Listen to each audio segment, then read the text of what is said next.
What is up, guys? DZ here, and today we're going to be updating my Hieratic Burning Abyss deck. I wanted to change it with the introduction of pre-preparation rights. Admittedly, I kind of bounce back and forth between Malakota and Saphira. I think Saphira is more of a high-impact card, probably with a better effect. But Malakota has more synergy with the deck because Good and Evil, the Burning Abyss, isn't like completely dead like Hymn of Light is.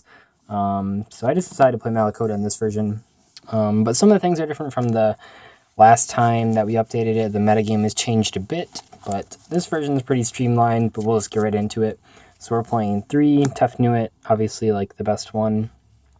Boy, he's really warped. Had him sit in my room, and it's been really hot the past couple days. Anyway, not that that matters. So 3 Tefnuit, 3 Sue. There's not really room for Twin Twisters in this build in the main deck, so I think 3 Sue is necessary. 1 Watt-tail, 1 Galaxy Serpent. Those are just the best normal monsters. Labradite Dragon's really just not necessary.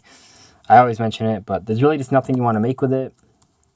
Crimson Dragon is pretty good, but you have to play like Crimson Dragon and then like 2 more dragon monsters in your extra deck to make like good use of it, and there's just not enough space for all that stuff. So I don't think playing Labradite Dragon is very good. And then 1 Red Eyes Dragon, I still think it's good to play. It's actually not even terrible to draw because you can go Automn, special something, special the Red Eyes at full attack, and it's pretty big. So yeah, Red Eyes is still pretty cool.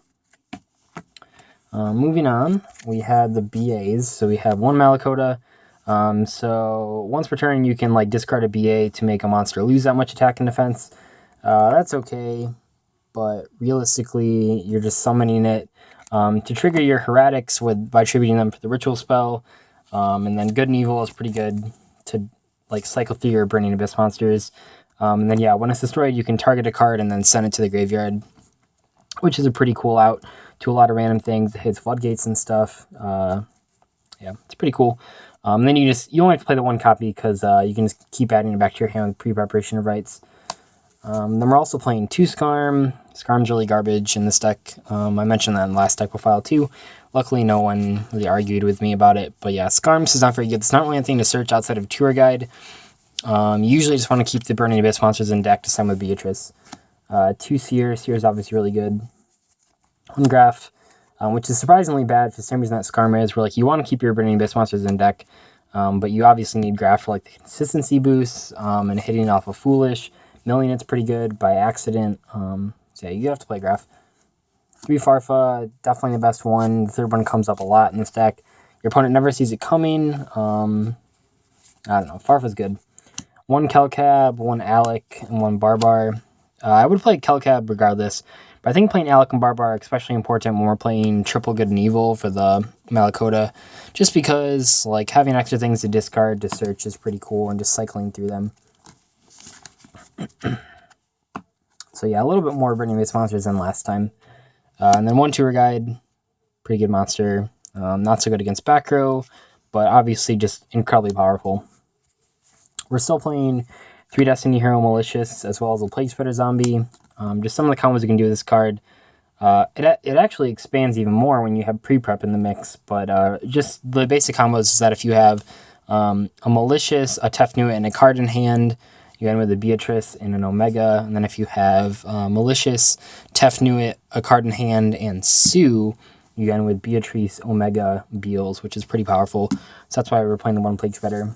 But there's actually a lot more different combinations of cards that you can use to get to those endings now that pre-preparation of rights is in the mix, because I can distribute the Malicious. 1 Light Pulsar Dragon, 2 Chaos Sorcerer, and 1 BLS. So I played around with these numbers a lot. I obviously really like Light Pulsar Dragon. It's a 3 of in the last build, but there's just not a lot of room in this version because you're playing like 7 more cards with the Ritual Engine. And I really want to keep Good and Evil at 3, just so you never have to worry about a pre-preparation being dead. I suppose you could cut it to 2 to add the 2nd Light Pulsar. Yeah, Pulsar is really good, but you can just send it with Beatrice. That's cool. And Chaos Sorcerer is really good too because it outs Domain. I guess if Domain Monarchs become less prevalent, you can probably cut the Chaos Sorcerer for a Pulsar. All of these cards are really good against the new version of Cosmos, though. Cosmos switching to a more combo-oriented version to get like a huge shield out first turn is actually better for this deck. This deck can deal with those kind of fields a lot more. You can push through Infinity pretty easily. A lot easier than you could push through like a lot of ships and back row and stuff. But anyway, if back row becomes more relevant, if the top decks start playing a lot more back row, definitely bump these up because these are really good just pushing through back row indefinitely. The spells are pretty slim because we only have 10 slots left and we're just playing a bunch of 3-ofs. So 3 Convocation to search our Hieratics, 3 Pre-Preparation, it's quick +1, just really good card.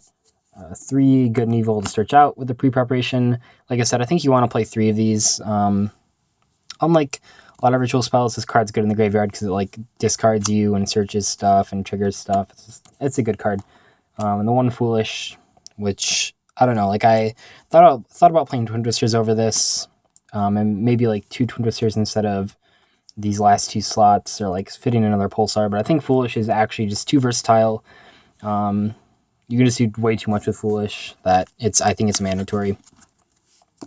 That's it for the main deck. 40 cards, whatever. Extra deck, 2 Dante.